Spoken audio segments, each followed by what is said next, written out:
Okay, good afternoon, everybody. How's everybody? Good?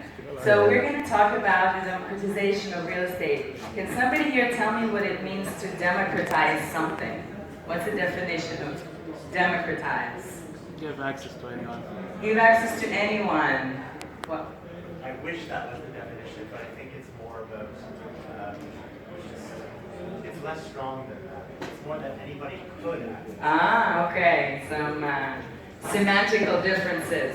Right, so this either to attempt or to actually make something more accessible, right? So my name is Yael Tamar, and I'm the CMO and partner at Solidblock. We tokenize real estate. And I'm here to talk to you about how we can make property accessible to everyone.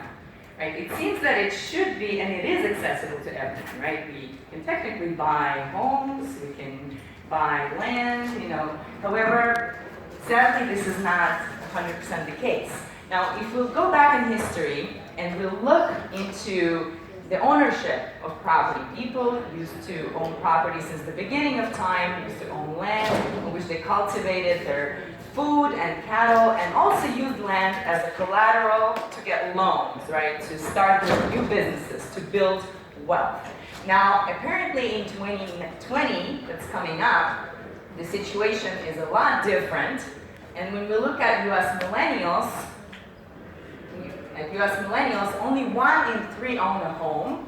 We see an 8% drop from the previous generation. Not only that, 2/3 regret even purchasing a home.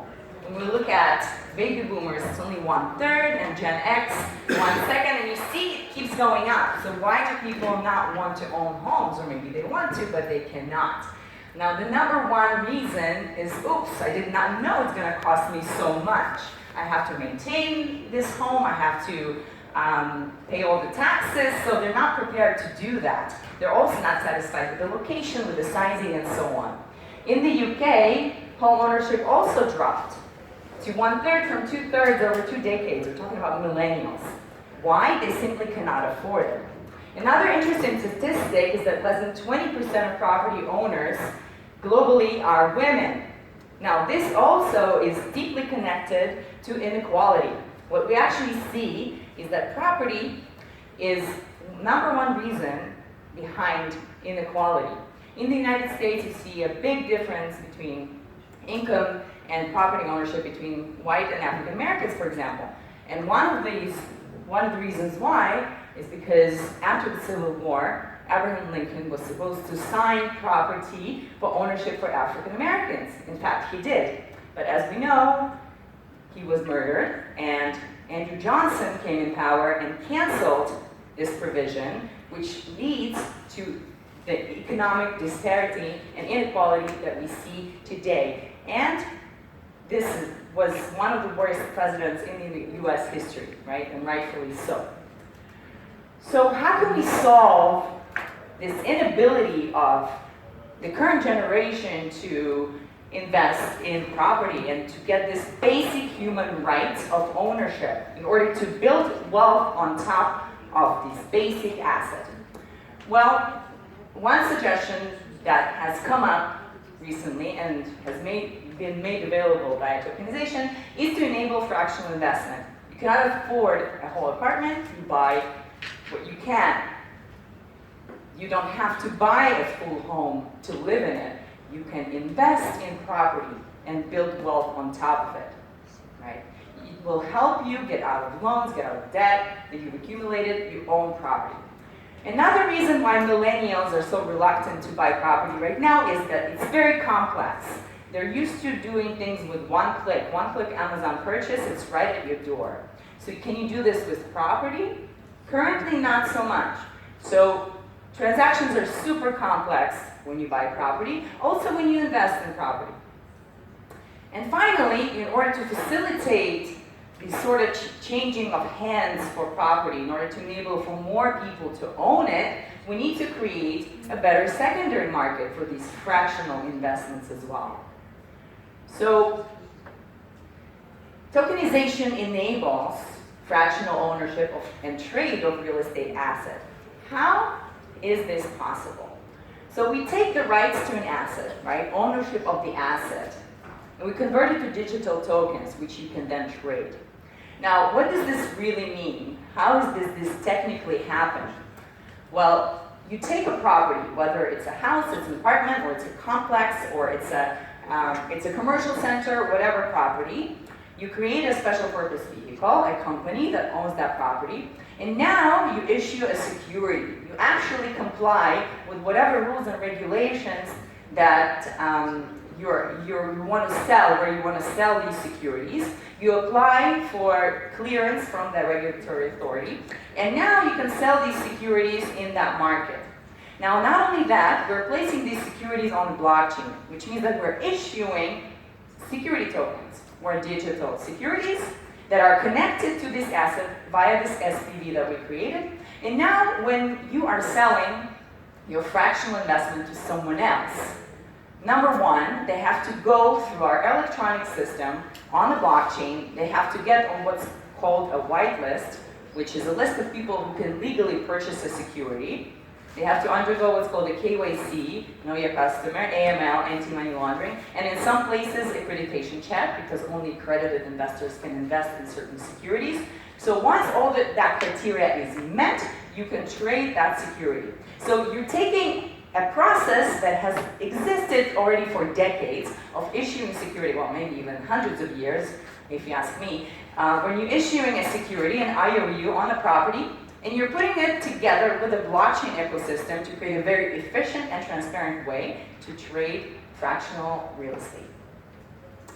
So what does this give us? What does this infrastructure provide? Well, efficient fundraising process. Developers and sponsors, real estate companies can utilize blockchain to raise funds in a secure, regulatorily compliant way.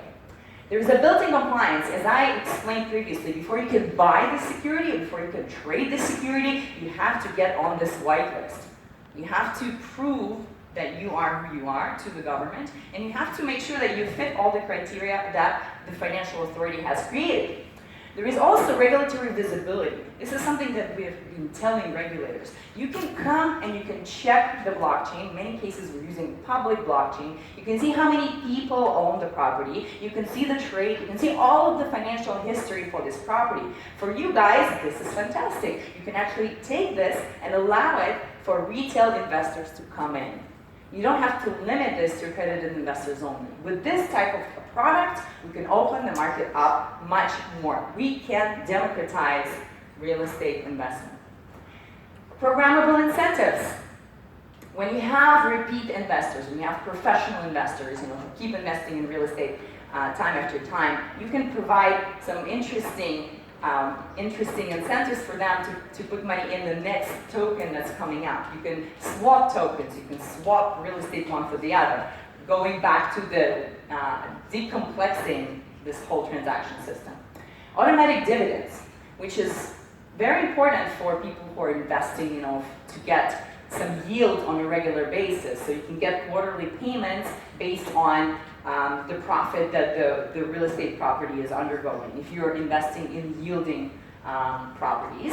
And as I said, it's easily transferable, easily to an extent. Obviously, again, you can sell it to your neighbor if the neighbor fits the criteria set upon the specific security. You can also sell it on exchanges. And right now we have some crypto and traditional exchanges that are starting to offer security token trade. Now, a lot of people are coming out to me and asking, so how is this different from crowdfunding? Now I can technically invest in fractional, in fractions of real estate through an abundant list of crowdfunding sites, mainly in the US and some in Europe, where you can buy $200 worth of apartments in Miami, for example. So this slide illustrates the difference. When you buy $200 worth of an apartment building in Miami, you don't necessarily go there to check that it's there. You don't necessarily look at the market and what's expected. You don't see necessarily all the taxation and the compliance, right, of this structure, and you don't know necessarily who the asset managers are, right? You don't have control. Now, if you don't live in Miami, it makes it even more so difficult. Now, when we tokenize, we are compliant with the regulation of whatever jurisdiction where the investor lives, which means that you have to, number one, create what's called a private placement memorandum, a document which is usually a gazillion pages long, which outlines all the responsibilities of whoever's issuing the security, making sure that they don't lie in their issuance documents. And what they have to do is they have to show, number one, that they own this property, number two, that their building plans, right, construction or renovation or whatever the future yield is calculated to be. They're showing the market potential. It's basically like a mini business plan. It's a mini prospectus. It's not a full prospectus that's required during the public offering. So that includes compliance, that includes market data, includes valuation. Valuation is super important, obviously, for investment in real estate because you want to build wealth on top of the initial valuation, right? So you also need to look at the legal and tax implications of what you're investing in. You know, if you're investing in Miami, you're probably going to get and you live in New York, you're going to get a letter from the SEC saying you have to register and become a compliance, tax-paying investor. So that aside, just the beginning, the issuance aside, we're looking at blockchain structures which enable us to distribute dividends, also enable us to create milestones for funds disbursement, right? If you're putting your money in a development property, we can disperse money according to milestones reached throughout the development and construction, right? And finally, we have custodians that are holding these digital tokens, right? So you don't have to worry about all the crypto security associated with holding security tokens, losing your keys, and so on. So in the US, for example, when you do a security token offering, it is actually a law and the issuer has to use a custodian to hold tokens. So all of this is protecting the investors who are investing in fractions of property. And, all right, so benefits of security tokens. Number one, global regulation. Like I said, you can invest living in Europe, in the US or in Asia or whatever. We're looking at a global market of investors. So now you can have, funded real estate projects. Fully digital process. Real estate has been waiting for this for decades. They're still accepting rents via checks, which is mind-boggling in itself. But this is just the beginning of real estate on blockchain. In the future, you're going to see all of the management of real estate done on blockchain, all the accounting and the asset management and the IoT embedded in assets to make sure that they're managed properly, that they're used well, and so on. And we're seeing a great fit between blockchain and real estate and PropTech, which is also an up-and-coming industry. It's also a very transparent process. Like I said, you go on a public blockchain, if it's done on a public blockchain like Ethereum, and you see all of the financial history of this asset, as well as of maybe the same entity that has several different assets. And finally, it's easily transferable, so you can benefit from future liquidity, right? We're not talking about today's liquidity because this is just the beginning of the industry, and the exchanges are still getting set up. All right, what is the tokenization process? We start with valuation. This is the most important part. So that's why in Solidblock we have an internal valuation team which checks every single project that comes in. Compliance and legal and structuring. You usually get a legal team to create a PPM, a private placement memorandum, and you go through establishment of an SPV and then applying with the SEC or a similar authority for your compliance. You create a token, which is basically a smart contract that Solidblock and other platforms create. You do a token offering where you accept funds after all the KYC, AML accreditation, and then distribute the token. And finally, you list it on exchange to enable the external trade. Solidblock's first project was last year. It was the first ever commercial project done by tokenization, raising $18 million for a Marriott hotel called St. Regis. And our mission is to democratize and to increase access to real estate and property assets worldwide. If you guys want to talk about it or contact us for any information, just go to solidblock.co and talk to me on any social media. Yeah, we'd love to get you all involved in our mission. Thank you very much.